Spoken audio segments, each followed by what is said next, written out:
Amém, queridos? Glória a Deus, amém ou não?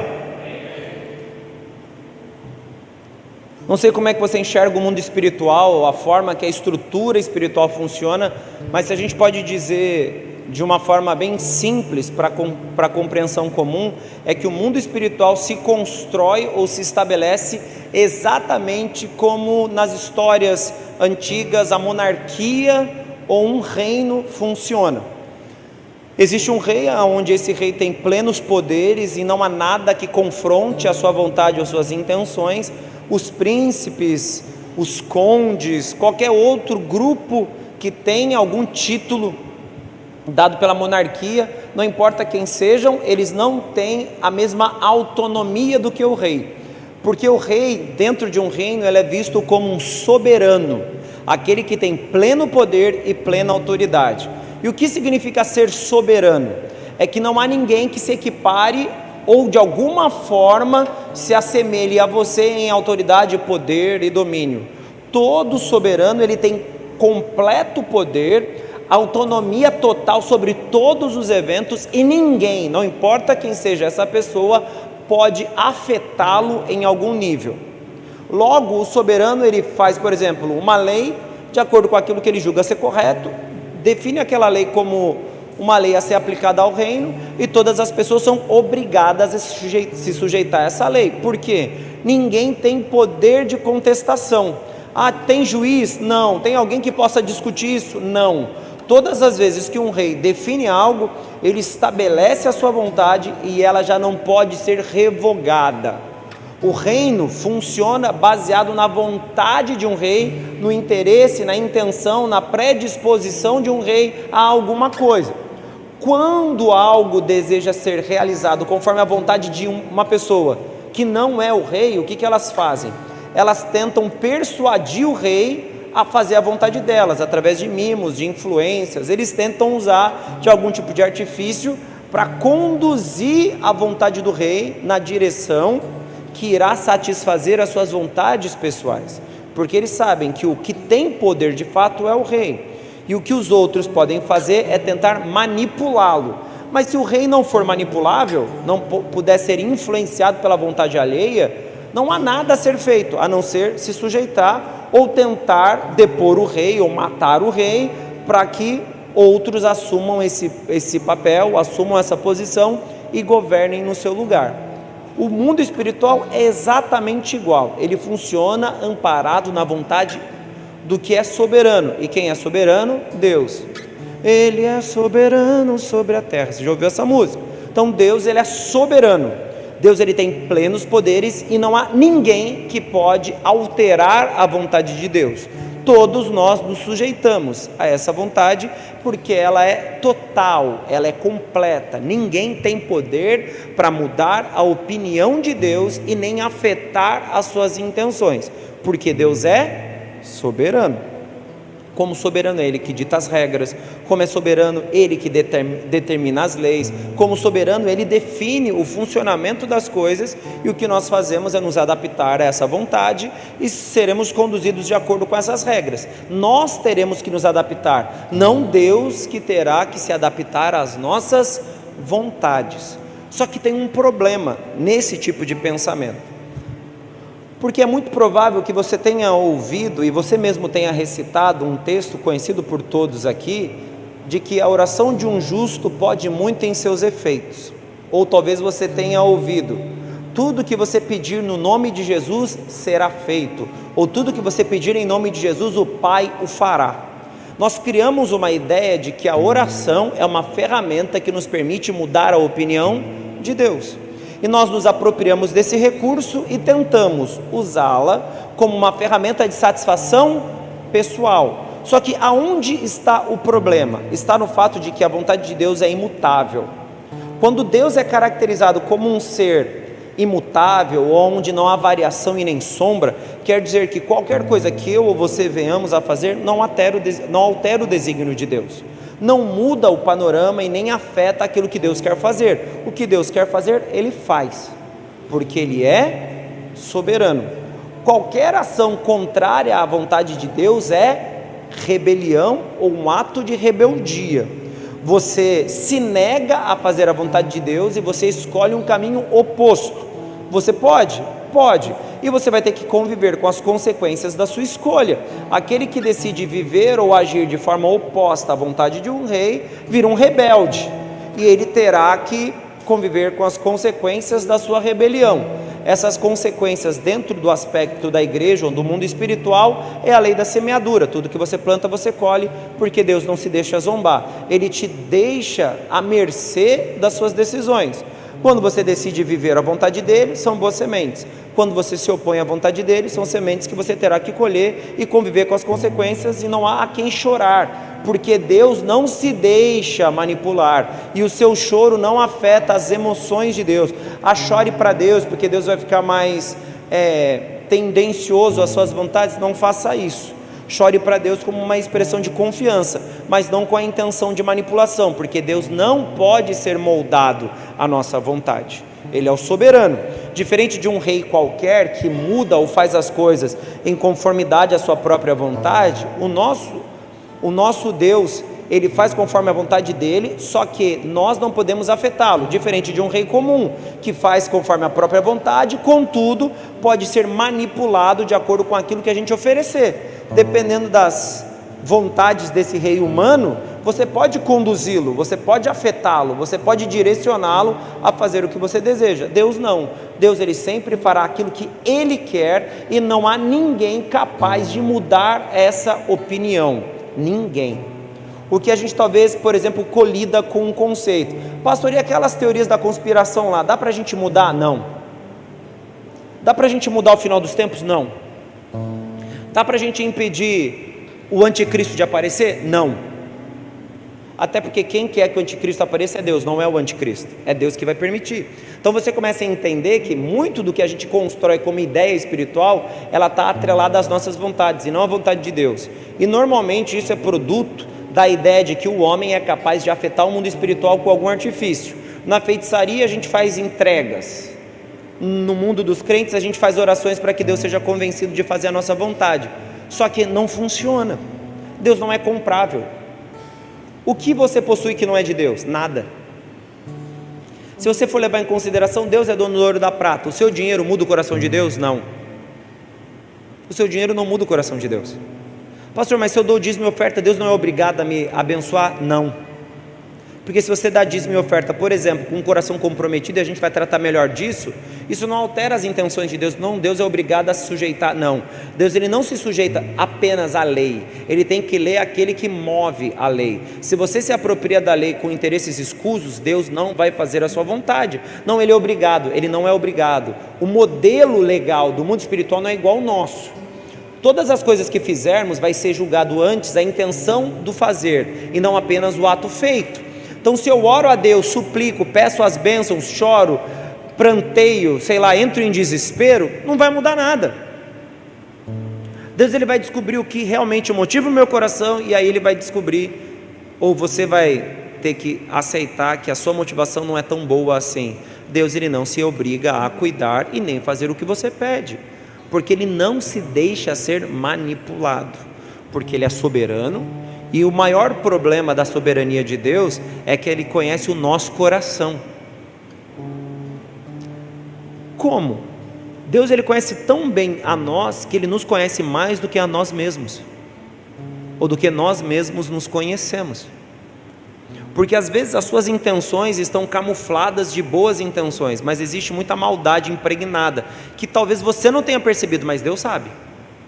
E aí ele começa a provar o coração do homem, exatamente como Davi na sua oração ou no seu salmo pede, para que Deus prove o coração, para que ele tenha uma visão clara de quem ele era, e a partir daí, dessa visão clara, ele manifeste a sua vontade.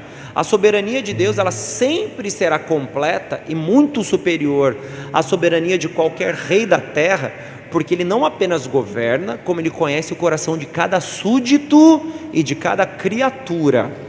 Porque nem todos são filhos de Deus e nem todos são súditos de Deus, mas todos são criaturas de Deus. Então Deus, ele conhece o coração dos seus filhos e conhece o coração das criaturas. Ele sabe exatamente qual é a motivação dos nossos corações para tudo aquilo que nós fazemos. Logo, é possível manipular a vontade de Deus? Não. É possível nós usarmos da oração como uma ferramenta que obrigará a Deus a fazer a nossa vontade? Não. Então, para que serve a oração? A oração serve para que você se conecte a um grau muito mais profundo, e esse grau profundo te exponha à presença de Deus, que é quando nós seremos transformados, ou o processo de transformação ocorre, e ao acontecer muda-se também aquele que ora. O que ocorre conosco? Nós mudamos, e ao mudarmos, nós operamos conforme a vontade de Deus, ou conforme a vontade de Jesus. Aquilo que sai das nossas bocas, as intenções dos nossos corações e das nossas mentes, começam a estar conectadas a quem Deus é, e aí você começa a descobrir que essa é a melhor receita para se ter uma oração respondida. A melhor receita de uma oração bem sucedida não é a minha necessidade, é o ajuste da minha oração à vontade de Deus. É isso que torna uma oração efetiva, e não a necessidade daquele que ora. Ah, pastor, mas se eu estiver desesperado e pedir para Deus: Senhor, faça um milagre na minha vida. Ok, Deus ele pode fazer esse milagre, a questão é, Deus vai fazer esse milagre?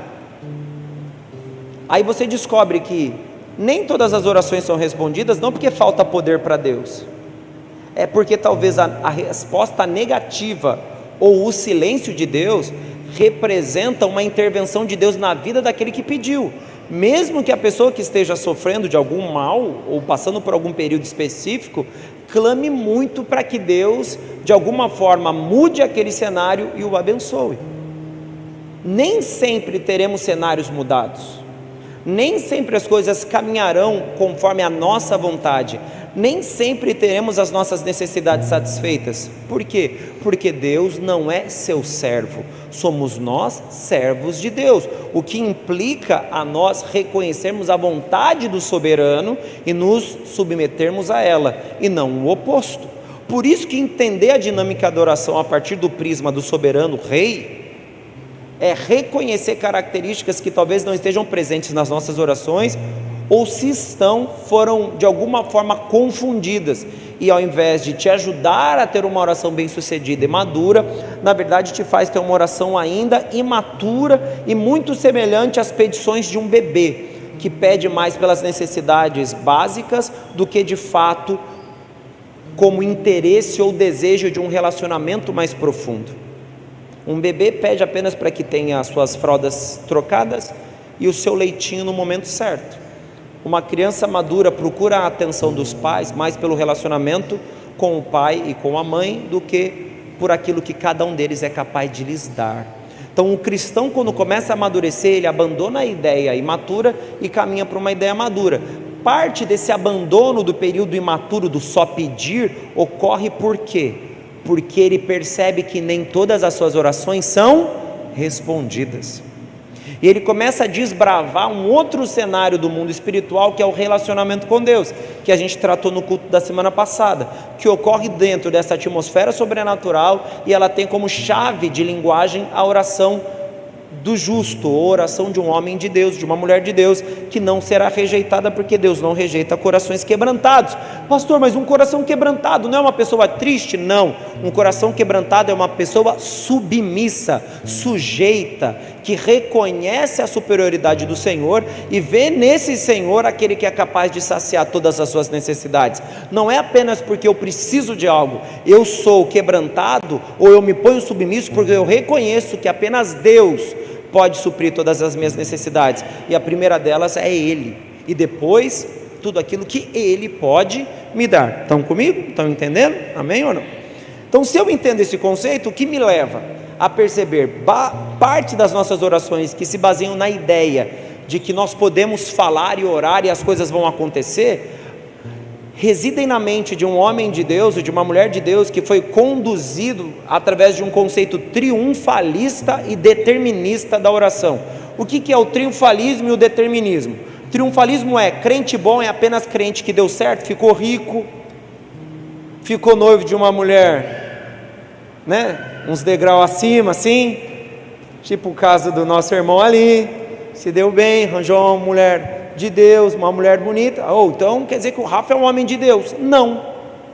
O que torna o Rafa um homem de Deus não é a esposa que Deus lhe deu, um bom emprego, um bom trabalho ou a riqueza. O que torna o Rafa um homem de Deus é o coração íntegro. Isso é um homem de Deus. Mas o conceito triunfalista, ou a doutrina triunfalista, faz com que o indivíduo que é de Deus, ele tenha que ter tudo de melhor dessa terra. E se ele tem todo o melhor dessa terra, ele é um homem de Deus. Se ele não tem o melhor dessa terra, ele não é um homem de Deus. Isso é uma mentira, porque em momento algum você vê isso caracterizado na vida dos apóstolos ou nos discípulos do primeiro século. Na verdade, a vida deles foi extremamente difícil, e é bem provável que eles não tiveram chance de arrecadar recursos ou acumular riquezas, até porque o modelo de igreja do primeiro século tinha como parte mais básica a distribuição financeira, ou seja, ajuda mútua. Eles queriam que todos tivessem as necessidades supridas, o que fazia com que os que tinham mais dinheiro se colocarem como aqueles que ajudariam aqueles que têm menos dinheiro. Então acúmulos nem eram bem vistos. A Bíblia condena o acúmulo de dinheiro, por exemplo. Por que você acumula tanto dinheiro? Se você vai morrer, a Bíblia condena, só você ler Eclesiastes. A Bíblia fala que o homem rico na igreja, ele tem que ser o principal doador, aquele que financia o reino. Ele não tem que pensar nele mesmo, mas ele tem que abençoar o reino, o que diz reino, os irmãos e a estrutura comunitária que ele foi inserido. As pessoas, as necessidades primárias, o comer, o vestir, coisas básicas. O homem rico tem que ser mais do que tudo, rico em boas obras, porque esse é o pensamento. Então o triunfalismo, que faz parte do nosso senso comum de igreja, não é bíblico. E o determinismo acaba sendo irmão do triunfalismo e também está errado. Pastor, se eu determinar, Deus vai me dar. Não, você não tem poder para determinar nada, porque quem estabelece decretos eternos não é você, é Deus. O que nós fazemos é reproduzir esses decretos. Nós não decretamos, Deus decreta. O que nós fazemos é reproduzi-los. Ou seja, nós oramos por decretos que Deus deu. Eu mesmo não posso decretar nada. Não, mas você tem autoridade no nome de Jesus. A gente vai discutir isso. O que realmente significa autoridade no nome de Jesus? A autoridade no nome de Jesus é me permitir fazer a minha vontade? Não, porque se eu tenho uma autorização, que é melhor essa palavra do que autoridade, para falar em nome de Jesus, é falar em nome dele, não no meu. E todas as vezes que eu busco interesses pessoais, eu não estou falando no nome dele, eu estou falando no meu nome. Logo, Jesus não participa daquela situação, nem daquela oração. O que é de fato a vontade de Deus não se reflete em mim apenas. Aquilo que é vontade de Deus sempre se manifestará de maneira coletiva. A vontade de Deus não é um ato exclusivo. A vontade de Deus sempre será coletiva. Não concordo, porque na Bíblia tem muitas pessoas que receberam grandes milagres, foram curadas, transformadas, libertas, um monte de coisa aconteceu. Te peguei no seu erro, tá bom. Todas as pessoas que foram curadas fizeram o que depois de serem curadas? Elas testemunharam. O que a Bíblia fala que representa os sinais que acompanhavam os apóstolos? Testemunho sobre quem os enviou. Ou seja, todos os milagres que Jesus fez foram para que ele fosse testificado diante dos homens que ele era o Cristo. Por que tinha que ficar claro que ele era o Cristo? Porque haviam vários homens que chamavam Jesus. O nome de Jesus não era exclusivo do Cristo. O nome de Jesus não era específico do Nazareno, do Emanuel. Jesus é um nome comum. Vai para o México, você vai achar um monte de gente que chama Jesus. Se você for para o Oriente Médio, até para Israel, você vai encontrar pessoas que se chamam Jesus. É Cristo? Não. Por isso que Jesus é acompanhado de Cristo. É Jesus o Cristo, ou Jesus Cristo, ungido. Ao denominar Jesus como ungido, ele era destacado, ele era visto como um homem diferente de todos os outros, e ele era diferenciado de todos os outros Jesus. Ou seja, não, mas na cidade dele só tinha ele como Jesus. Não, haviam outros homens, porque ele era um nome muito comum. A Bíblia apresenta um outro Jesus, não era algo exclusivo. Antes que você se fantasie da ideia de que ninguém na terra se chama Jesus. Tem brasileiro que se chama Jesus. No México é comum esse nome, no Oriente Médio também. Então como é que eu sei que Jesus é Jesus? Por causa do nome Jesus? Não, por conta daquilo que ele representa. Ele é o ungido. Existe uma caracterização nele que o destoa de todos os outros e o torna de fato o Emanuel. Então quando você ora no nome de Jesus, Você ora em função da vontade daquele que foi ungido por Deus. E se ele foi ungido para ser rei sobre reis. Ele é o rei dos reis, logo você é súdito. Você não usa o nome do seu mestre em lugar nenhum do universo para fazer a sua vontade. Todo súdito usa o nome do mestre para poder realizar coisas segundo a ordem desse mestre. Então, quando você vê uma pessoa que recebeu um milagre, glória a Deus, Deus curou o Ronaldo. Ficamos muito felizes por isso, o Ronaldo mais ainda, porque ele foi curado. Mas o Ronaldo não foi curado para que ele se beneficie da cura. Ele foi curado para que ele testemunhe a cura. Aí o Fernando, que não conhecia Jesus, vai conhecer Jesus através do testemunho do Ronaldo, que falou para ele que ele tinha uma doença séria e que Jesus curou. Ele vai reconhecer a cura como uma marca, como uma prova de que Jesus existe. A oração dele foi respondida, o milagre aconteceu, mas ele não é o principal beneficiário. O principal beneficiário é o próprio Cristo. E eu posso ampliar isso. A Bíblia fala que o Filho seria o responsável por gerar glória para o Pai. A Bíblia diz que os discípulos glorificariam Jesus, e Jesus, ao ser glorificado, ele prestaria louvor a Deus. O caminho é: nós glorificamos a Jesus e Jesus glorifica a Deus. Nós glorificamos a Jesus, Jesus glorifica a Deus. O Ronaldo recebe o milagre e é curado. O Fernando crê em Cristo. O Fernando se torna um adorador de Deus. Você percebe que o milagre foi dele, mas ele não é o principal beneficiário. O objetivo era testificar a glória de Deus e confirmar sua santidade e o seu poder. Entenderam? Então, antes que você diga que uma cura é um presente para o indivíduo, a cura é uma bênção para um indivíduo, mas ele não é o objetivo. O objetivo é que Deus seja glorificado. Ok? Amém ou não? É importante vocês terem isso, mesmo que isso te choque. Ai, pastor, eu não sabia disso. Essa é a verdade. O milagre que acontece na vida de alguém é para que Deus seja glorificado. O milagre na vida de um indivíduo não é para que o indivíduo, glória a Deus, recebi um grande presente de Deus, fui curado da doença que eu tinha. Ok, você foi curado, fique feliz, mas entenda, não é por você, é por Ele, porque por Ele, por meio dEle, para Ele são todas as... Então, um milagre que alguém recebe não tem como principal beneficiado o próprio indivíduo, é Deus. Então, se você conhece alguém que foi curado, todos que foram curados têm como missão glorificar Jesus. Ou seja, é a intenção de Deus de ser glorificado por meio dos atos dos discípulos de Cristo. Assim se cumpre a palavra: os discípulos glorificam o Filho e o Filho glorifica o Pai. Ok? Então, determinismo acontece? Determinismo não acontece. Não, mas um dia eu determinei. Amém, você pode fazer o que você quiser, pensar positivo, determinar, jogar qualquer coisa para o alto, tirar sorte, mas isso não quer dizer que é a vontade de Deus, porque ela não se fundamenta nas Escrituras, porque Deus é soberano. O determinismo funcionaria se vocês fossem soberanos. Em qual lugar funciona a minha autoridade? Sabe, o único lugar que você tem autoridade de verdade é para expulsar demônio. Demônio você pode expulsar, porque eles se sujeitam a nós somos superiores a demônios. Nós temos autoridade sobre os demônios. Ao nos tornarmos filhos de Deus, nós temos autoridade sobre demônios. Eles são obrigados a se sujeitar a nós, como também as doenças. A gente pode curar um enfermo no nome de Jesus, mas segundo a vontade de Deus. A questão da doença, ela tem essa estrutura de que ela tem que estar também associada a uma forma de glorificação ao Senhor. O demônio não. O demônio é libertar pessoas e pregar o Evangelho. Os demônios são completamente sujeitos à nossa vontade, no nome de Jesus, lógico, e se sujeitam a uma autoridade que nos foi delegada.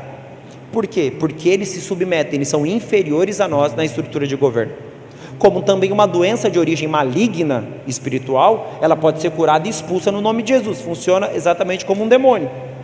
O que eu falo de doenças são doenças naturalmente físicas e que não têm origem espiritual. Pastor, mas eu aprendi que toda doença tem origem espiritual. Não, toda doença tem origem no pecado original, que é a queda do homem no jardim do Éden. A partir daquele momento, o homem se torna corrupto na sua estrutura. Nós padeceremos o processo de envelhecimento até a morte, porque nós fomos destituídos da porção perfeita, e mesmo restaurados enquanto na terra, essa carne vai perecer, porque ela é a nossa parte mais frágil, para que a gente seja revestido de um corpo glorificado e nos tornemos capazes de permanecer perfeitos como Deus quer que a gente seja por toda a eternidade. Por isso que a gente vai ter corpo transformado, corpo glorificado, por isso que o nosso ser vai ser totalmente alterado, ok? Amém? Amém ou não? João capítulo 14, versículo 13, por favor. Já está tudo bem claro para vocês? E a gente vai começar a construir esse conceito da oração do justo e como ela funciona. Esse texto é famosíssimo, vocês conhecem, diz o seguinte: e tudo quanto pedirdes em meu nome, eu o farei, para que o Pai seja glorificado no... Quando você lê esse texto, há uma forte possibilidade de você interpretá-lo de maneira errônea e acreditar que o que você pedir, não importa o que seja esse pedido, será feito por Jesus para que Deus seja glorificado. Só que o problema é que todo conceito doutrinário na Bíblia, ele tem que ser amparado pela Bíblia de forma completa, amém? A Bíblia ampara a Bíblia, a opinião não ampara a Bíblia. E você nota que existem vários textos que certificam e fundamentam o conceito da oração na palavra. Um deles, abra a tua Bíblia, por exemplo, em Tiago capítulo 4, no versículo 3.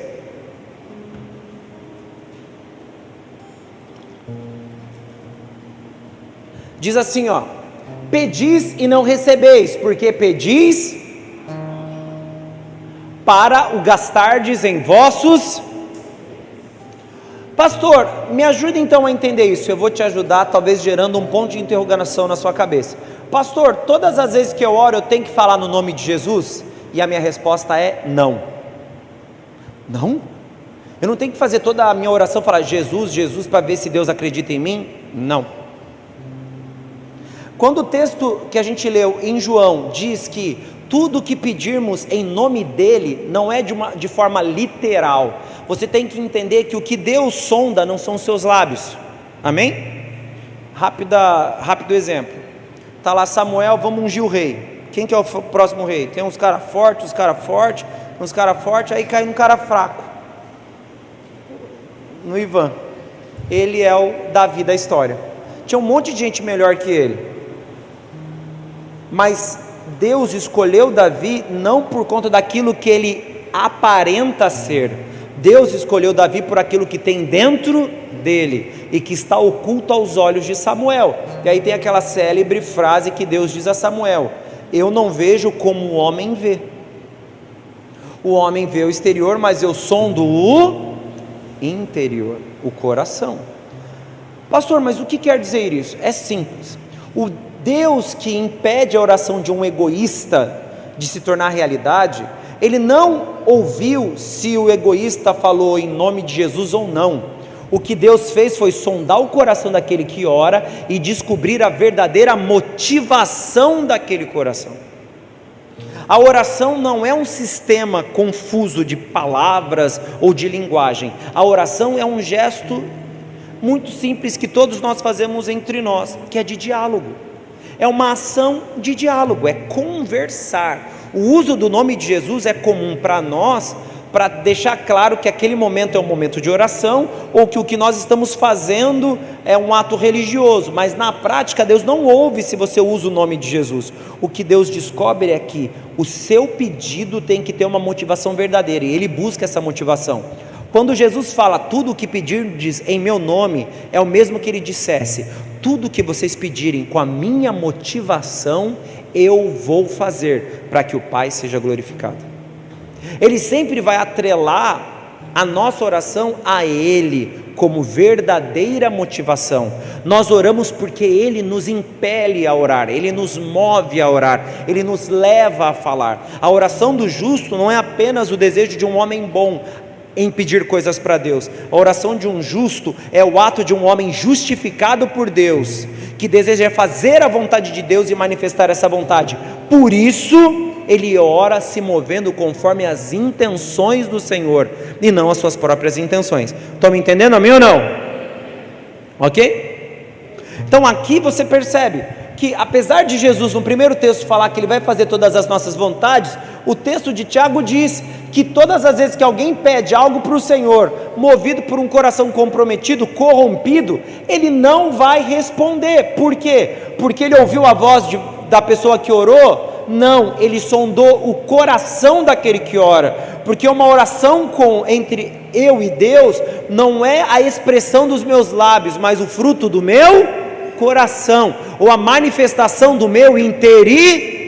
Estão comigo, amém ou não, queridos?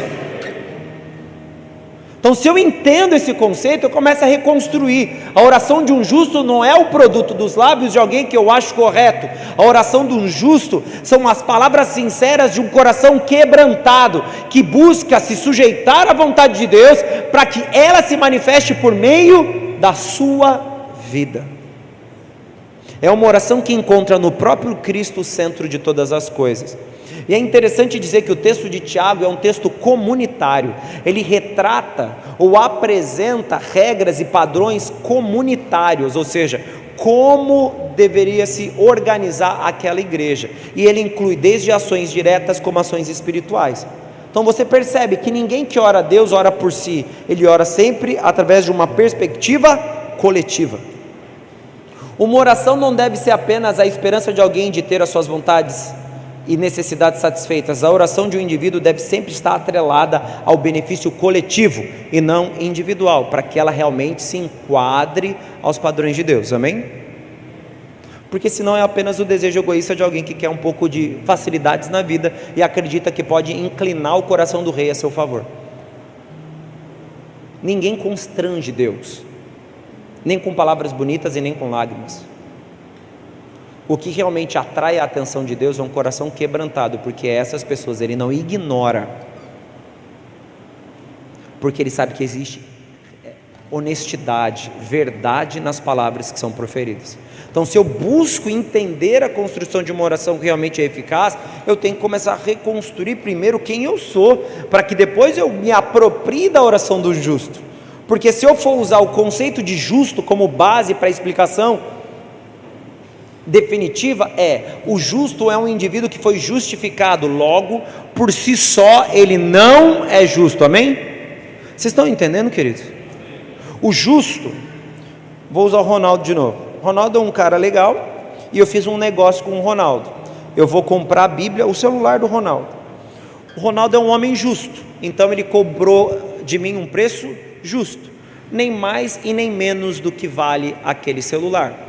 Logo, Deus vai ouvir a oração dele? Não. A oração que Deus ouve não é porque o Ronaldo é correto nos negócios. Deus ouve a oração do Ronaldo porque ele foi justificado. O termo justo, principalmente no Novo Testamento, não tem que ser entendido como de alguém que é correto. O termo justo tem que ser compreendido como as palavras, as ações ou os gestos de alguém que foi justificado. O que é justificado? Perdoado, redimido, transformado, nova criatura, nasceu de novo. Escolha a forma que você quiser usar, mas a ideia é: o justo é um homem que foi justificado, ele recebeu uma transformação profunda na vida dele, e ele foi mudado por completo e assemelhado à imagem de Deus por meio do arrependimento, e não apenas porque ele é um cara correto nos negócios. Se você é correto nos negócios, ótimo, você é honesto. Mas ser honesto nem sempre não. O justo de verdade, ele é honesto, mas nem todo honesto é justo em Cristo, porque pode ser apenas um traço de caráter. O texto de Romanos fala que a lei já está dentro de nós. A gente não precisa ser apresentado para a lei já está dentro de nós. Até o ímpio que não conheceu a Jesus, ele tem a lei dentro dele. Então, ser honesto é uma questão de caráter e não uma questão de espiritualidade. Reconhecer que ele é pecador é uma questão de espiritualidade, porque a partir desse pensamento ele busca a remissão, que é a justificação. Sendo justificado, ele se torna justo, e não apenas porque ele é uma boa pessoa, mas porque o sangue de Jesus o cobriu, porque ele reconheceu o senhorio de Jesus sobre ele. Amém ou não? Entendeu? Vamos lá. Então, tendo todo esse modelo de construção, você começa então a tirar a ideia da sua cabeça que você pode falar o que você quiser, usei o nome de Jesus. Se você não usar o nome de Jesus numa oração, Jesus vai receber, sabia? Deus vai ouvir. Senta na beira da tua cama e pensa que você está com seu amigo, um amigão seu. Nosso amigo chama Deus, você pode chamá-lo Deus. Deus, estou aqui, minha vida está difícil. Comece a bater um papo com Ele. E não use o nome de Jesus em nenhum momento. Pastor, mas se eu não falar o nome de Jesus, quer dizer que eu não estou orando direito. Não. Jesus, ele orou várias vezes, ele se pronunciava ao Pai. Jesus orou. Jesus falava, Deus, em meu nome eu falo com você agora. Jesus nunca fez isso. E ele estava em carne. E ele fazia o que a gente faz. A oração que nós fazemos, Jesus fazia. E ele ensinou pelo exemplo. Se ele ensinou pelo exemplo, ninguém viu Jesus falando, Pai, em meu nome eu entro na tua presença para falar com você, com o Senhor. Não, Jesus ia lá, Deus, estou aqui, minha vida está uma porcaria, está difícil, esses caras aí, esses discípulos não se convertem. Eu não sei que Jesus orava, porque a gente não tem todas as orações, mas provavelmente ele deu uma reclamada dos discípulos que Deus tinha resolvido lá, porque tinha uns lá que só por Deus mesmo para dar certo, e Deus fez lá e fez dar certo. Mas de forma geral, Jesus falou que ele não queria ser morto. Jesus chora, Jesus se emociona. Em vários momentos você vê ele movido pelas emoções, se comunicando com Deus e fazendo isso várias vezes. Em nenhum momento ele usou o nome dele para iniciar nem para terminar uma oração. Por quê? Ele se movia na direção do Pai, porque a oração é um diálogo. Então o justo, ele pode entrar pelo sangue de Jesus. Você tem a cobertura do sangue de Jesus, então você entra para orar com o Pai. Você tem esse livre acesso. O uso do nome de Jesus é errado? Não, você pode usar à vontade, mas você tem que entender que usar o nome de Jesus não é da carteirada. Tá vendo? Agora eu posso fazer o que eu quiser no mundo espiritual porque eu vou usar o nome de Jesus. Você usar o nome de Jesus, pode ocorrer que você faça exatamente como em Atos capítulo 19, no versículo 13, abra sua Bíblia. Você vai se apropriar de um nome, mas não quer dizer que esse nome vai ter significado espiritual, porque talvez você esteja apenas usando o nome de Jesus, o nome próprio, mas não esteja se movendo pelo Jesus, o Cristo, que é o espiritual. Logo, as suas orações não são respondidas. Em alguns dos exorcistas judeus ambulantes tentavam invocar o nome do Senhor Jesus sobre os que tinham espíritos malignos, dizendo, esconjuro-vos por Jesus, a quem Paulo prega. Vamos continuar lendo, versículo 14. E os que faziam isto eram 7 filhos de Seva, judeu principal dos sacerdotes. Eles não eram ignorantes. Respondendo, porém, o espírito maligno diz, conheço a Jesus e bem sei quem é Paulo, mas vós quem sois? Esses homens, eles tentavam assim, no nome de Jesus, sai demônio. O demônio não saiu. Aí ele falou, beleza, acho que a gente não está deixando claro que Jesus que a gente está usando. Sai demônio no nome de Jesus, a quem Paulo prega. Então os demônios, eu sei, é do Jesus Nazareno que ele está falando, do Emanuel, Paulo também. Mas esses caras quem são? É engraçado que aqui é o demônio que fala com eles. Beleza, tipo, vocês gritaram, fizeram esse escarcéu bonito, dá até para chamar a atenção, mas quem são vocês? Vocês não têm autonomia de usar o nome de Jesus, porque a motivação dos seus corações não é de servo, a motivação do seu coração é corrompida. Vocês estão fazendo porque vocês fazem isso de cidade em cidade e ganham dinheiro com isso, porque basicamente é o que eles faziam. Eles faziam esse circo de expulsar demônio para ganhar dinheiro, e eles estavam lá fazendo isso, tentando se utilizar do nome de Jesus para expulsar um demônio. Funcionou? Não, porque não é o nome literal de Jesus que opera o milagre, é a motivação de Jesus no coração daquele que ora. E aí você começa a perceber que a oração do justo é a oração do justificado. Pastor, mas se eu não usar o nome de Jesus não é pecado, não é heresia? Não. Não é nem pecado e nem heresia, porque Jesus ele te leva a orar ao Pai. Aquilo que te leva a falar com Deus e principalmente ser ouvido por Deus é Cristo. Jesus nos deu, pelo seu sangue santo derramado na cruz do Calvário, acesso que nenhum homem, nenhum meio, nenhuma seita, nenhum nada seria capaz de nos oferecer. O que Jesus nos deu foi oportunidade. O sangue já está aqui, ó, na nossa testa. Quando você aparece na porta do Santíssimo Lugar, os anjos falam: esse aqui pode entrar porque é servo, ele tem a marca. A gente está aqui com o sangue de Jesus na nossa fronte, e a gente entra, os anjos estão aí e falam: anjo, beleza? Então eu vou falar com o rei, pai. Aí você já fala direto com o pai. Um dos grandes questionamentos do movimento protestante evangélico em relação ao catolicismo romano é que a gente é presunçoso e acredita que a gente pode falar com Deus a hora que a gente quer, mas na verdade não é presunção, é Bíblia.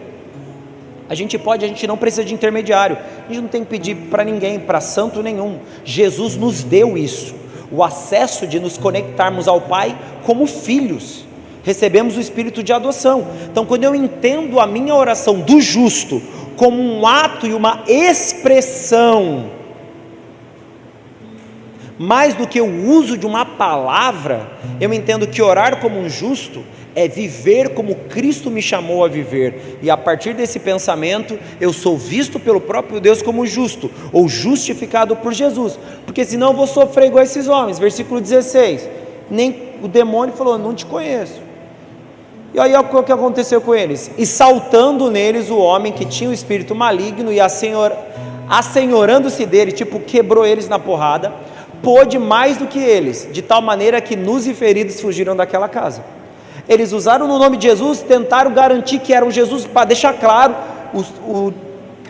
a quem Paulo prega. O demônio falou: conheço Jesus, conheço Paulo, mas vocês, eu sei que não são deles, vocês não são discípulos nem de Jesus e nem de Paulo. Então desce o porrete, eles apanham e fogem, nus e todo arrebentado. Por quê? Porque o que os moveu a orar não era o reconhecimento da soberania, não era o reconhecimento da autoridade de Cristo, não era nem a chancela de Jesus de orarmos com ousadia como discípulos dele, era apenas a vaidade do coração daqueles homens e o interesse financeiro que eles tinham de enriquecimento. Eles queriam se dar bem e foram lá e usaram o nome de Jesus, mas se deram mal. Por quê? A oração de uma pessoa não é lida pela boca que fala, mas pelo coração que busca.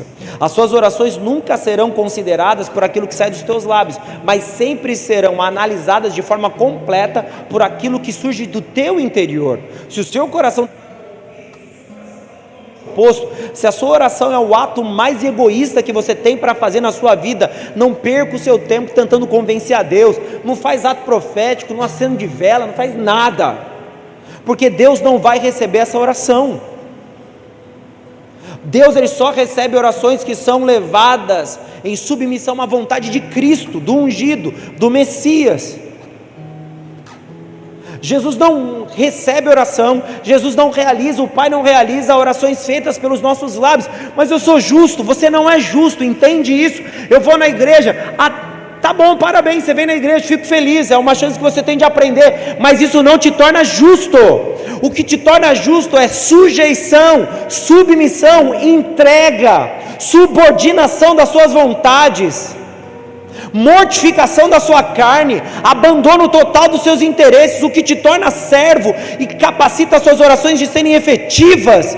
Não é o tempo, eu já estou há 10 anos, até agora Deus não respondeu a minha oração, mas você só está pedindo para o seu marido melhorar, porque você não quer ter mais treta na tua casa. Mas se o seu marido se converter e se enfurnar na igreja, você vai dizer: vai muito na igreja, começa a ficar mais em casa, não quero mais que você vai para o culto, era melhor antes que você ficava em casa comigo, fazer churrasco, agora você quer orar de manhã, tarde e noite, quer pregar para mim, já estou cansada. Deus, ele está ouvindo isso dentro do teu coração em que você não percebe. Então não pede para Jesus mudar o seu marido, se o que você quer é só um maridinho melhor para fazer as suas vontades na sua casa. O que Jesus quer é levantar um homem para ser sacerdote, um homem para ser servo, um homem para cumprir missão, um homem para fazer o reino ser estabelecido, para conduzir a sua família em propósito. É isso que Jesus quer fazer com o teu marido. Não, mas aí é demais, né? Eu não quero um marido pastor. Seu marido, ele não vai ser pastor, ele vai ser sacerdote. Ele vai governar na sua casa, segura essa. Ele vai conduzir você e seus filhos. Ele vai levar todos a submissão completa a Cristo e à vontade dele. Ele não vai ir para a igreja para poder lavar a louça, para poder fazer comida e todo dia estar à noite em casa ao invés de estar indo jogar futebol. O seu marido vai estar lá para ser um homem que te honra, te trata como um vaso mais frágil, mas principalmente que manifesta a glória de Deus. Se você não quer que seu marido vire um homem de Deus, nem pede para que ele se converta, Porque você está pedindo para a sua vaidade, para o seu egoísmo. Você está pedindo só para você. Você quer um marido melhor, um upgrade. Você não quer um homem de Deus na sua casa. Ah, mas não é bem assim. É sim, Jesus, o som do teu coração.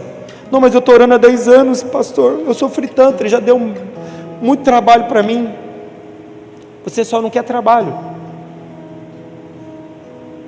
Então você quer que Jesus melhore o seu marido porque você quer. Não, mas eu mereço ter uma vida feliz. Honestamente, você não merece.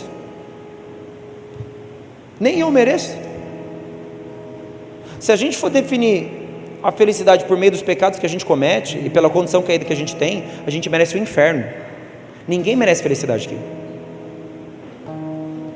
Eu mereço ir para o inferno, você também. Só para você ficar ciente. Então não vem achar que Jesus está aqui para deixar a sua vida mais confortável. Não, mas eu acho. Para de achar. Servo não acha, se sujeita. Servo tenta descobrir a vontade do rei e se submete. Servo coloca o teu coração ligado, em sintonia com o coração do Senhor e se move conforme essa vontade. Servo não fica discutindo e debatendo. Então, mestre, eu acho melhor. Não, o servo faz assim: eu não vivo mais para mim, eu vivo para o meu rei, pronto, acabou e já era. E a partir desse pressuposto eu vivo completamente para a glória dele, e tudo que vier é lucro, vamos para cima. Não, mas eu acho que tem um monte de ministério na igreja, tinha que ter um que melhorava o marido. Ah não, pastor, minha esposa quer uma misericórdia. Não tem nenhum trabalho na igreja, acho que vou garantir ela lá no Mulher Única para ver se eu melhoro a minha esposa.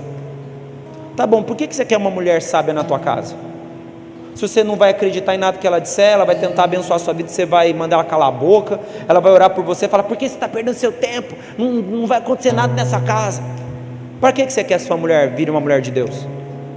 Para você poder impor para ela: você tem que ser submissa, cala sua boca, eu mando? A Bíblia nem ensina isso.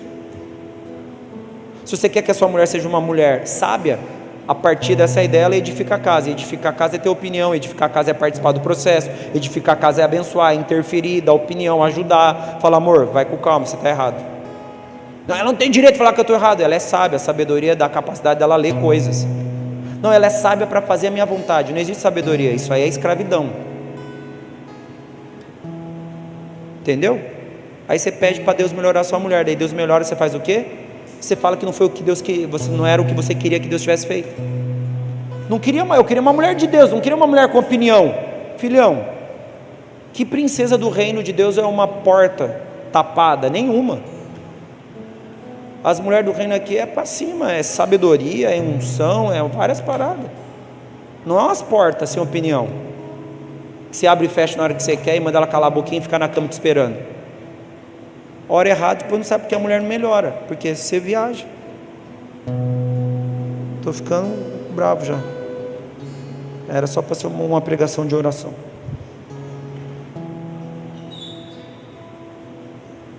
Era até isso, Rafa.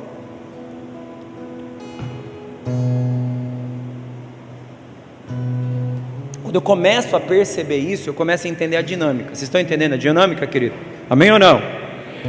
Ok. Com esse processo de entendimento da oração do justo, através dessa introdução toda que a gente teve aqui, a gente começa a perceber que a oração do justo é a fala de um homem ou de uma mulher que se entende como servo de Deus, foi justificado pelo sangue de Jesus, logo ele não vive para si mesmo, vive para Cristo. A partir disso, as suas orações são reflexos da vontade de Deus. Amém? Amém ou não? Amém. Então, pastor, é errado orar para que Deus abençoe meu casamento? Não, nada disso é errado. Mas você tem que entender que a motivação tem que ser a correta. Você não pode: Deus, melhore o meu marido, mas eu quero que ele continue quase igual que ele é hoje, só tira umas coisas que eu não gosto. Jesus não faz obra pela metade. Ele não é construtor de obra pela metade. Ou ele faz a obra por completo, ou ele não vai fazer nada. Então seu marido vai se tornar um novo homem, totalmente diferente, vai ser uma bênção de Deus, o que talvez nem sempre seja o que você quer. Então é mais fácil você aprender a vontade de Deus para depois entender o que você vai pedir. Compreendeu isso, esse contexto todo e essa estrutura? Você começa a se mover a partir de uma perspectiva espiritual, amém? Você começa a se mover: agora eu sou o justo, a minha oração tem que cumprir a vontade de Deus. Aí você se depara com outro problema. A oração do justo pode muito em seus efeitos? Sim ou não? Sim. Vamos dar um sim. coletivo. Oração do justo pode muito em seus efeitos? É fato. Agora eu tenho uma pergunta: por que a oração do justo pode muito em seus efeitos? O problema não é sabermos que a oração de um justo pode muito em seus efeitos, porque é prova. Se o justo ora conforme a vontade do Pai, ela é poderosa, ela faz milagre, ela expulsa demônio, cura doente, faz várias coisas. Mas por que ela é poderosa? Pastor, porque a oração da fé, é sobrenatural, correto. Mas se você fizer a leitura do texto e harmonizar com a compreensão da carta de Tiago, você vai descobrir um detalhe: o justo não apenas ora, o justo age, e as suas ações são ações de justiça, ou atos de justiça. Aí você descobre que o justo não apenas produz palavras no mundo espiritual, ele manifesta esse mundo espiritual por meio das suas ações. E aí você entende que a oração de um justo é a soma daquilo que ele fala com o Pai e daquilo que ele manifesta entre os homens. Por quê? Quer ver? Vou dar uma pulada aqui, um monte de parte, para a gente poder chegar. Tiago capítulo 5, no versículo 16. Porque para mim eu estou feliz, 8h35, culto acaba às 10 horas. Hoje dava essa pregação aqui, mais ou menos. Se alguém dissesse amém, aí, me imagina, glória a Deus, aleluia. Eu ia até 10 horas, mas ninguém dá amém. É triste. Gostava daquela época que vocês ficavam, vigília. Tipo, vocês não queriam que o culto acabasse. Agora vocês, pastor, mas tem batida de recolher lá, toque de recolher. Tá bom. Mas vocês podiam me deixar feliz, né? Tiago capítulo 5, no versículo 16. Ouviu um amém? Ouviu um amém? Quem dá dou-lhe uma, dou-lhe duas, né? Tiago capítulo 5, versículo 16 diz assim, ó: confessai as vossas culpas uns aos outros, amém? E orai uns pelos outros, para que sareis. A oração feita por um justo pode muito em seus. Você percebe que esse justo que recebe o título de alguém que ora e tem poder na sua oração é o mesmo indivíduo que ouviu?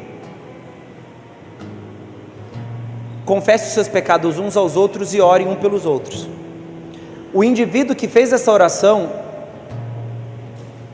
que pôde muito em seus efeitos, é alguém que agiu, e alguém agiu nessa esfera e também agiu nessa esfera. Ele não ouviu o pecado do irmão? Ouviu. Ele não orou por esse irmão que comete pecado? Orou. Então ele teve dois atos: atos de justiça, que provavelmente ele não ficou só ouvindo, não é um confessionário, conta e joelho no milho e você vai ficar na bênção. Não. Qual que é o seu problema? Pequei, vamos conversar. Ela conta, por exemplo, a história dela, algo que a incomoda, que ela fez, ou algo que fez contra ela. É bom entender que pecado não é sempre o que você fez. O pecado também é aquilo que foi feito contra você. Entender esse conceito é importante. Aí ela conversou comigo, a gente conversou, eu aconselhei ela, segundo a palavra, atos de justiça. E quando ela ia embora, eu falei, vamos orar? Senhor, perdoa, ou cura o coração. E aí eu dispensei ela. A oração que eu fiz em Deus é capaz de curar o coração dela, e o conselho que eu dei em Deus é capaz de curar o coração dela. Foram dois atos ao mesmo tempo. Se você continuar lendo o texto, você vai ver que ele também usa o exemplo seguinte: pede para que a gente continue orando, e ainda afirma que se você fizer um irmão voltar, um irmão que estava no corpo, mas desviou, voltar, você tem um galardão especial, você merece galardão, você merece um prêmio. Fazer alguém voltar não se limita a orar para esse irmão até que ele volte.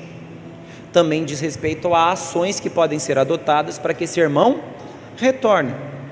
A Bíblia também fala que alguém que esteve em Cristo, quando desvia, é difícil de voltar, porque ele está fazendo isso de maneira voluntária.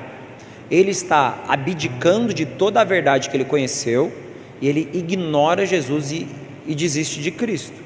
Por isso que alguém que desviou, de fato, desviar não é cometer pecado, desviar é abandonar o caminho e ir para outra direção. A Bíblia fala que é mais difícil voltar porque ele já conhece, não há nada de novo a ser dito, e ele vai dizer, já conheço tudo isso aí e não quero saber de Jesus. É mais complexo. Mas o mesmo texto, a gente vai ler ele, fala que se a gente orar por essas pessoas e as ajudá-la, e ajudar essas pessoas a retornarem, a gente vai ser abençoado. Só que normalmente a gente lê o texto frisando apenas a ideia da oração. Ela está ali presente, é talvez o tema central, mas ele não se limita a orar. Por quê? Olha o que está escrito em Tiago, no capítulo 2, no versículo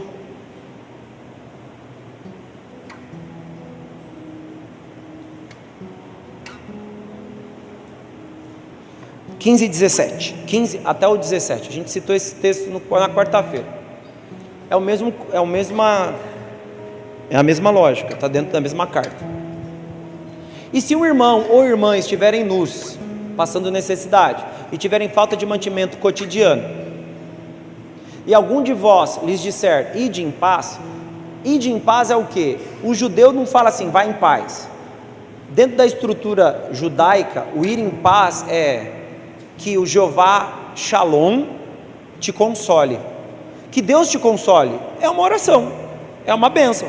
Que Deus te console na sua fome aí, na sua necessidade, tá bom? Vou estar orando por você. Você já viu alguém fazer isso? Você já fez isso? Irmão, amém, glória a Deus, eu vou estar orando por você, tá? Só que nesse caso, o que o texto pede? Você vai dizer, ide em paz, aquietai-vos e fartai-vos, e não lhes derdes as coisas necessárias para o corpo, que proveito virá daí?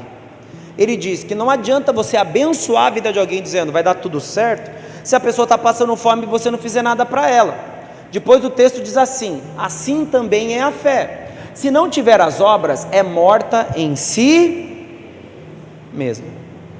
O texto declara que qualquer ato de fé que é feito por nós e não é acompanhado de uma atitude de fé,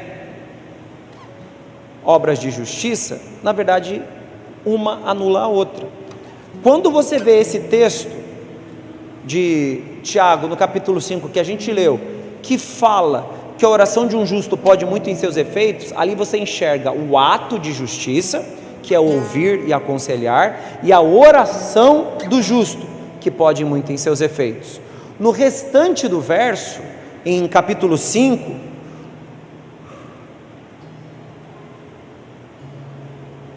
versículo 19 e versículo 20, diz o seguinte: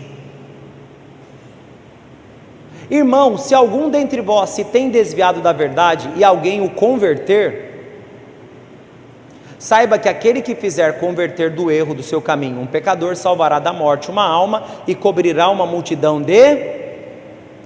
Ele está acompanhando a narrativa da oração, só que aqui ele usa apenas o termo converter. Então, se você interceder pelo teu irmão, ajudá-lo a retornar para o caminho, você vai salvar uma alma da morte, que seria do inferno nesse caso, a morte da alma é o inferno, e ainda cobrirá uma multidão de pecados, o levará ao arrependimento, e essa pessoa voltará a viver em Cristo. E aí você descobre que a oração de um justo pode muito em seus efeitos, porque ela é sempre acompanhada por atos de justiça.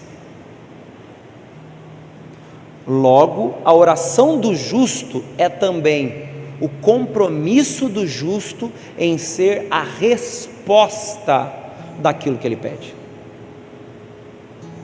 O justo, quando ora, ele ora: Deus, abençoe o Ronaldo. Deus, me use para abençoar o Ronaldo. Deus, muda a vida do Fernando. Deus, me use para mudar a vida do Fernando. Deus, transforma o Joãozinho, me use para transformar o Joãozinho. Deus, ajuda a Maria que está passando necessidade. Deus, me dê recursos para que eu possa dar a Maria e as necessidades sejam supridas. Deus, o Carlos está doente, Senhor, me dê condições ou de curá-lo por oração ou ajudá-lo na doença, porque eu quero produzir e manifestar a sua natureza, por meio daquilo que eu oro e por meio daquilo que eu faço. A oração do justo é poderosa, não apenas porque ele tem poder espiritual, místico, é porque a sua vida, de um homem que foi sujeito à soberania de Deus, se move em direção do propósito de Deus. todo homem e mulher que oram segundo a vontade de Deus, também se apresentam para ser a resposta das suas próprias orações. É por isso que a oração do justo pode muito em seus efeitos, porque ela não é apenas a verbalização de uma expectativa, ela é uma voz de comando para ela, para a pessoa que ora, para responder àquela necessidade conforme aquilo que Deus lhe deu. Então o justo pode muito nas suas orações, porque ele ouve o pecador e o liberta, ele ensina o pecador e ora com ele o abençoando, ele vê uma pessoa passando necessidade, ele abençoa essa pessoa pela fé no nome de Jesus, através das manifestações da natureza de Cristo, como ele também se torna a resposta às demandas daquela pessoa. Ele é um ser completo e de forma completa testifica a glória de... A oração do justo não é poderosa porque a gente convence o coração de Deus por conta de sermos bonzinhos.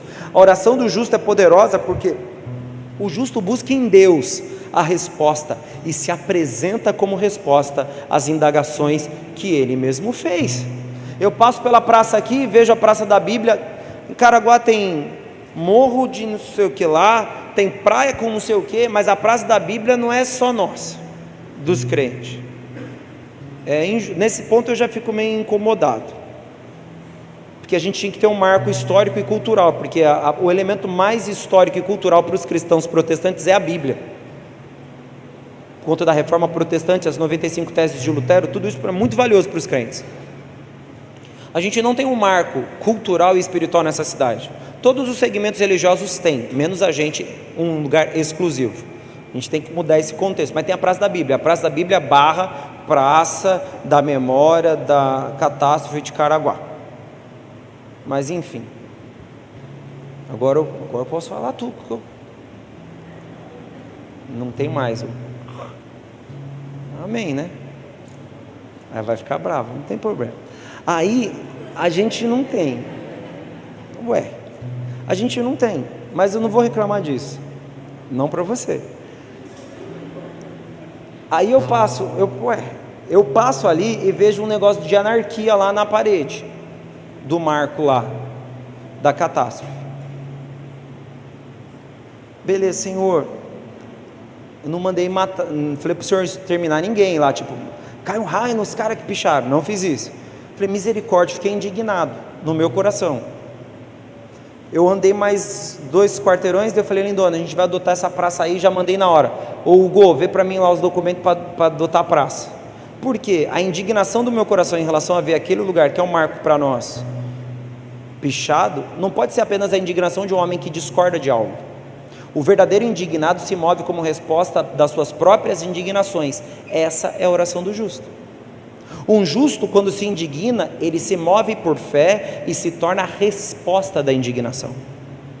Vocês estão me entendendo? Por que o justo tem poder na sua oração? Por quê, querido? Porque nenhum justo que ora é omisso ao próprio propósito da sua oração. Nenhum justo que encontra um porquê orar, ele é indiferente à ação necessária para que aquela necessidade seja suprida. Nenhum justo que ora por conta de uma criança num balde, numa cidade do interior, aqui de São Paulo, fica constrangido, ignora uma criança num balde na nossa cidade com o pé quebrado, com 3 anos de idade. Quando a gente vê uma criança com o pé quebrado, a gente não vai matar a mãe dessa criança, a gente vai se indignar de tal forma no nosso coração, queridos, que a gente fala, Senhor, eu não admito que isso aconteça na minha cidade. Uma criança não pode ser encontrada dentro de um balde com os pés quebrados e sendo deixada lá por conta da mãe com problema mental, mas não problema mental de doença, é de caráter, sei lá. Eu não vou admitir que aquela criança seja vista ou permaneça numa vida nesse estado de tortura, pé quebrado dentro de um baldinho para a mãe fazer os negócios. Eu vou me posicionar contra aquilo. O que eu vou fazer? Vou dar um jeito, vou descobrir aonde essa criança mora, eu vou mobilizar 20 pessoas, 30 pessoas da minha igreja, nós vamos fazer uma campanha de oração e no dia da campanha de oração a gente vai arrecadar fralda para dar para essa criança. Você quer vir orar com a gente? Venha, entrega um pacote de fralda. A gente vai orar para Jesus abençoar e a gente vai levar a fralda depois da oração para aquela criança que está passando necessidade. É isso que a oração do justo faz. A oração do justo vê uma mulher sendo vítima de violência, o que ele faz? Ele vai lá e se posiciona. O que está acontecendo aí com essa mulher? A oração de justo vê uma mulher, um homem, uma criança, uma família padecendo de qualquer necessidade, ele fala: Senhor, eu não admito que essa pessoa esteja ali sofrendo, usa alguém usa eu, Senhor, porque eu vou ali, vou resolver aquele problema, me dê as estratégias, me dê dinheiro, me dê sabedoria, me dê qualquer coisa, mas eu não vou admitir que aquilo continue, porque eu sou do Senhor, eu fui justificado pelo seu sangue, eu não admito uma violência dessa natureza, ou um disparate, ou um maltrato, ou qualquer coisa. Eu não vou ficar aqui pedindo: Senhor, faz um milagre, quando eu mesmo não me disponho a ser a resposta desse milagre. O justo pensa assim. O justo não é omisso a necessidades, o justo não é omisso a situações, o justo não observa fatos apenas como alguém que clama. O justo é aquele que clama e se apresenta: eis-me aqui. O que torna a oração do justo poderosa é isso. Ou você achou que você tinha poder de mudar a opinião de Deus? Você achou que você podia lá bater na porta: Senhor, estou chegando aqui, o Senhor é obrigado a me dar as coisas, porque eu sou dizimista e ofertante. A Bíblia fala: se você tem um problema com o teu irmão, nem dê oferta, porque seu coração está destruído, está contaminado, está podre. Aquilo que você está oferecendo no gasofilácio, por que ele proíbe alguém de dar dízimo e oferta quando está com problema com os irmãos? Porque todo o dinheiro que vocês dão aqui tem como função benefício coletivo comunitário, amém? Como é que você vai abençoar a sua comunidade se você está com um problema com ela? Entendeu? O motivo do porquê é errado você entregar dízimo e oferta antes de resolver os seus problemas pessoais com seus irmãos? Porque você não está pensando de forma comunitária. É mentira. Você está dando dinheiro, então você é fariseu. Jesus pede: vai lá, resolve os seus problemas com seus irmãos, depois você dá o dinheiro. Por quê? Porque o seu coração se move de maneira comunitária. Você está pensando no coletivo, você está pensando na igreja. Então a sua oferta é bem-vinda para aquele lugar. Deus está recebendo e vai derramar poder, unção, prosperidade, porque você pensa nos outros. Porque senão você ia dar o dízimo e falar: Senhor, você é obrigado a me dar, porque eu abro a janela dos céus, agora eu quero dinheiro. Não. O dinheiro que você dá não é para enriquecer a instituição, não é para eu ficar rico. O dinheiro que você dá é para beneficiar a comunidade. Vamos ter uma estrutura boa, recursos, vamos poder pregar o evangelho, abençoar os irmãos que estão passando por uns apertos. É para isso que serve o seu dinheiro. A gente só não vai ajudar quem não gosta de trabalhar, porque a Bíblia condena esse negócio. Se não trabalha, que não come. Mas se você está passando necessidade, é por uma circunstância difícil na sua vida, os irmãos vão ajudar, vão ofertar na sua vida e Deus vai receber igual. Mas se você não se move de forma coletiva, se o seu coração não faz parte da tua igreja, se o seu coração não está conectado com seus irmãos, seu dinheiro é lixo, é pecado, é coisa de Satanás. Você está fazendo porque o que você quer? Se aparecer como de Deus, ou porque você acha que Deus vai te abençoar só porque você deu dinheiro no gasofilácio ou passou a máquina, o dinheiro no cartão? Não existe. Porque o homem de Deus que ora ou vive se movendo por fé, ele produz ações espirituais, que eu digo oração, dízimo e oferta, tudo isso é espiritual, mas ele age de forma coletiva. Eu abençoo minha comunidade com dinheiro, mas a gente está de bem, a gente não tem problema nenhum, não tem problema com ninguém aqui, estamos na bênção. Eu vejo vocês como minha família, eu vejo vocês como minha comunidade, eu sirvo a vocês não apenas com o meu dinheiro, mas com a minha vida, com meus dons, perdoando, enfim, usando todos os recursos. Isso é a oração do justo que pode muito em seus efeitos.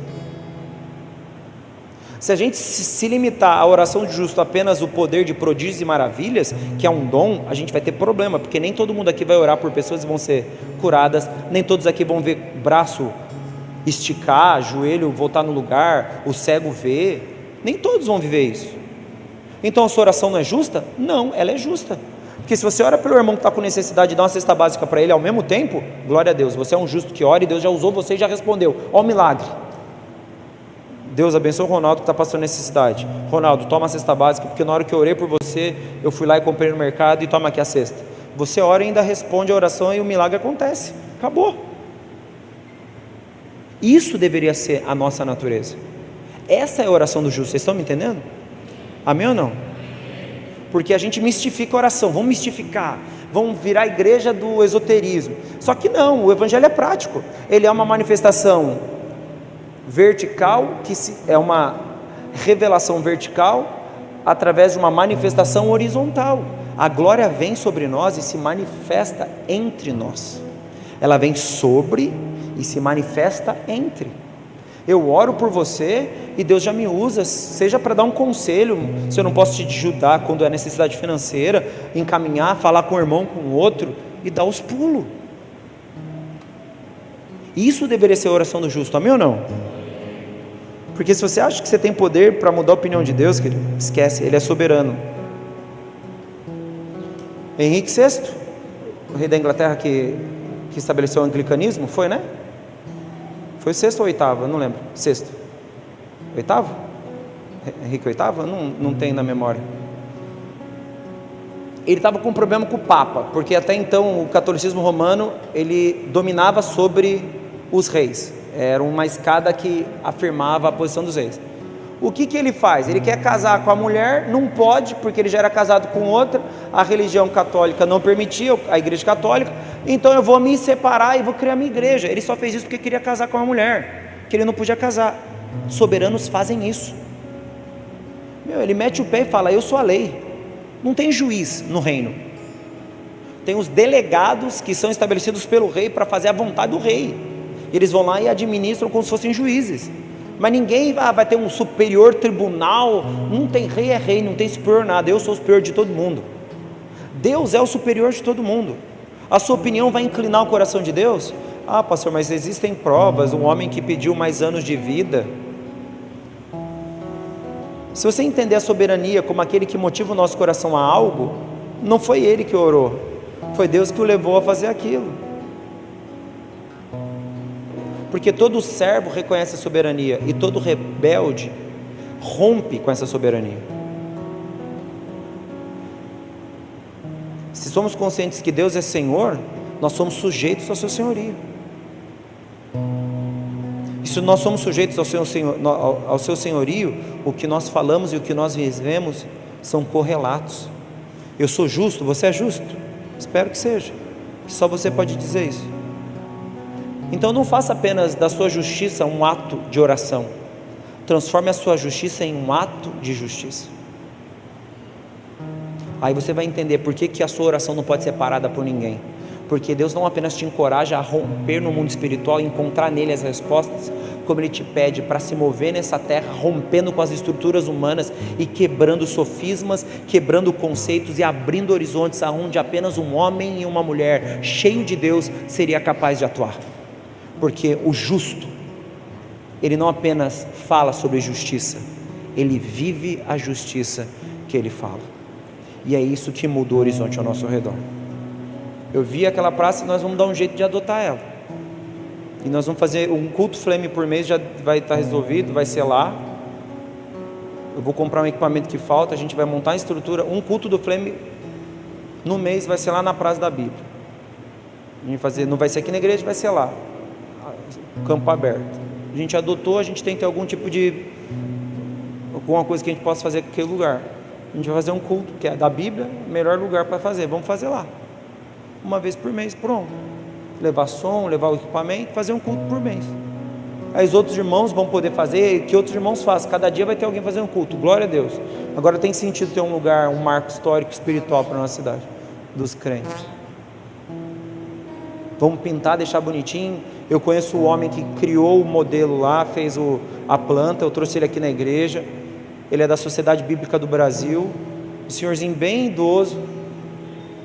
E ele que fez a planta, com o prefeito Jair, eu acho, Nunes, que era prefeito, ele que construiu, tem todo o histórico, tem até cor, símbolo, a trindade representada naqueles 3 arcos, tem um monte de coisa lá. Nós vamos recuperar a memória daquele lugar, botar o pessoal para lembrar de um marco histórico e espiritual que a nossa cidade tem e que está associado diretamente à nossa profissão de fé. E depois nós vamos montar a escola infantil, vamos dar um jeito, vamos montar casa para mulher, abrigamento para mulher vítima de violência, porque de acordo com a delegada aumentou muito, assustadoramente. Nós vamos botar esse negócio para funcionar, asas do amor. Pastor, mas como a gente vai fazer isso? Querido, eu oro e a gente vamos agir, vamos orar e vamos agir, vamos orar e vamos agir, vamos fazer. Pastor, não tem gente. Então a gente estava com uma igreja cheia de gente antes da pandemia, a gente busca uns novos perdidos, só não vamos pegar gente de outra igreja, porque já estão na igreja dos outros, é nada a ver fazer. Vamos pegar quem está lá na rua, trazer para cá, converter e botar para trabalhar. O reino precisa de trabalhadores. E a gente está equibalo, que o Senhor mande trabalhadores para o reino. Que a gente pode. É só falar sobre Deus e não viver Ele, querido. Porque a gente não pode. É falar sobre uma esperança que não se materializa na vida de ninguém. A gente não pode falar de um amor que não se manifesta de forma palpável. A gente não pode falar de um Deus que não pode se revelar por meio de mim, de você. A gente não pode ficar orando aí um monte de grupo de oração e não fazer nada. Não, a gente já está orando, ótimo. Agora vamos fazer alguma coisa com essa oração aí. Vamos agir, vamos interceder, vamos, mas vamos fazer alguma coisa com a intercessão. Vamos orar às 6 horas da manhã com os homens, vamos. Mas vamos lá carpinar o terreno da irmãzinha lá, que é mãe solteira, não tem ninguém para ajudar ela, se vira. Pastor, mas isso é obra de Deus? É obra de Deus. Carpinar o terreno da irmã que não consegue carpinar é obra de Deus, é reino, é Deus se manifestando, é poder, é tudo. Nós oramos em língua carpinando. Se o problema é a espiritualidade religiosa de alguns, vamos carpinar, erebacantarabachai, e vamos lá. Se quer ser mais, vamos fazer jejum e carpinar jejuando. Então, construir. Imagina, chegar um irmão pobre aqui na igreja, um irmão bênção, fiel, leal, trabalhador, mas pobre. Nós falamos, pastor, a gente resolveu que nós vamos construir uma casinha por irmão. Vamos como? O irmão vai dar sei lá quanto tijolo, o outro vai dar cimento, outro cal. Nós vamos bater na porta da madeireira, não sei o que, para dar madeira, e vamos regaçar e vamos fazer. Nós temos orado para que Deus nos dê condições de abençoar pessoas com necessidade. Senhor, que Ele ganhe na Mega Sena. Para! Senhor, que eu tenha coragem de tirar do meu dinheiro lá e abençoar a vida de quem tem necessidade. É muito mais cristão do que falar para alguém enriquecer para que ele possa ter acesso àquilo que talvez ele tenha necessidade. Porque Atos 2 não fala que a gente ficava orando para a pessoa ganhar dinheiro. Atos 2 fala que eles tinham tudo em comum e dividiam. Ou seja, todo mundo se ajudava. A gente só não ajuda pilantra, pessoal que não gosta de trabalhar, preguiçoso. Mas tipo trabalhador, dedicado, uma mãe solteira que rala, não consegue ter dinheiro nem para fazer uma compra completa no mês, nós vamos ajudar a fazer a compra. Por que não? A gente está orando para Deus abençoar ela, vamos, o que você quer? Eu quero o Danoninho, mas vai com calma também, né? Vamos ver o que dá para comprar, vai comprar do mais caro, eu só quero o Barilla, mas tem ali, Dona Benta é tão bom quanto se souber fazer, vamos, né? Porque daí a gente abençoa 2 famílias, 3 famílias, vamos trazer, eu quero que Jesus tire a fome do mundo, beleza. Quantas pessoas entregaram hoje aí, Flávio? 3, 4? 3 pessoas, 4 deixaram alguma coisa ali no balcão de arrecadação de alimento. Você está orando para Deus tirar a fome do mundo, você vê um menino magrinho na África lá, perna, braço fino e a pancinha gorda, beleza, porque está com problema de verme. Você chora, se sensibiliza, mas não traz um pacote de macarrão aí, está orando para o menino da África e não ajuda nem o irmão da igreja, nem as famílias que a gente assiste que não são da igreja. A oração é mentirosa, me perdoe, franqueza. Você está orando lá, mas não tá, é inútil. Não, eu estou orando sim, pastor, tá bom, mas você não fez nada. Você ora para um negócio que você não tem coragem de ajudar a resolver o problema. Não estou falando para você trazer uma tonelada, mas um pacote de 500 gramas não vai matar você, tira da tua casa. Faz jejum metade do dia, da noite. Não coma à noite, porque o que eu ia comer à noite eu vou abençoar um irmão que fica sem comer 5 dias. Vou ficar uma refeição, ele fica 10 refeições porque não tem comida. Mistura água com fubá e sal e come todo dia. E você escolhe o que você vai comer e fala que é de Deus. Orar para aquele que está passando fome. É de Deus você orar, e é mais de Deus ainda você trazer um negócio. É a oração do justo, que pode muito seus efeitos. Eu busco em Deus e respondo na terra. Busco em Deus e respondo na terra. Busco em Deus e respondo na terra. Isso é a oração de um justo. A oração de um demagogo é: Senhor, abençoa o irmão e vou lá comer um McDonald's. Essa é a oração de um demagogo. Deus abençoa o fulano que está passando necessidade. Agora eu estou indo comprar uma roupa lá, aquela Lalalui lá, sei lá como é que chama, que é a maior cara, camisa, Lulalina, né? Você tem, ó? Uma só tá bom. O resto é Riachuelo, né? Aí você economizou para abençoar. Você ganhou ainda? Amém, glórias. Aí esse é dos bons. Eu também ganhei a minha, eu tenho uma, mas eu não comprei não, muito caro. Se deu mal quem deu para mim, porque eu escolhi uma camisa aí, pastor, eu escolhi, nem sabia a marca, pum, Aí a pessoa ficou constrangida e deu maior cara. Eu fiquei com dor no coração. Aí você vai fazer o quê? Não vai comprar sua camisa e vai abençoar. Compra 10 na Riachuelo, porque Hering está caro agora. Você compra num lugar mais barato, mas de boa qualidade, e abençoa os irmãos. Acabou. Isso é ser cristão. Isso é você orar a Deus para abençoar alguém. E não ir na loja mais cara comprar o melhor, mas eu tenho que me vestir bem. Beleza. Se você se vestir bem afeta o vestir mal do irmão ou a fome do irmão, você está em pecado. Já estou te dizendo, tá? Se você gasta R$500 numa camisa e você tem irmãos da sua igreja que estão passando fome e não tem nem tênis, o filho do irmão está vendo com o tênis furado embaixo do pé, você está cometendo pecado. A sua oração por esse irmão é mentirosa. Nem ora por ele, por favor, para você não entrar em condenação. Porque se você sabe de um irmão que está com o tênis furado, você fala, Senhor, abençoe o irmão, e no mesmo dia você vai comprar uma camisa de R$500, nem ora, porque você está em pecado.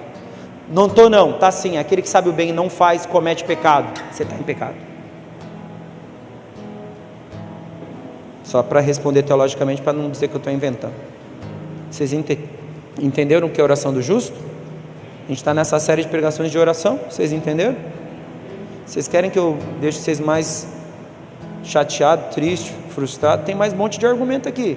Mas se tudo certo, eu termino por agora. E vamos seguir. Já deu para constranger o Espírito Santo? Ai, pastor, você vai lá para constranger a gente? Sim. Eu venho aqui só para constranger vocês, depois eu volto para minha casa tão constrangido quanto vocês, e eu aplico tudo o que eu falo para vocês fazerem. Literalmente, eu vivo o que eu prego. Então pode ter certeza que eu faço, e um monte de jovem aqui pode testemunhar. Que eu estou falando de tirar a roupa e dar para os outros, eu faço. Então não é o que eu estou falando para vocês fazerem, é o que eu vivo. Antes que alguém fale, e você? Já está aí a resposta.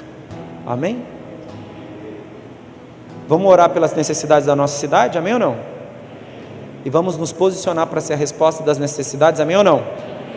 Agora sim, pode ficar de pé no nome de Jesus.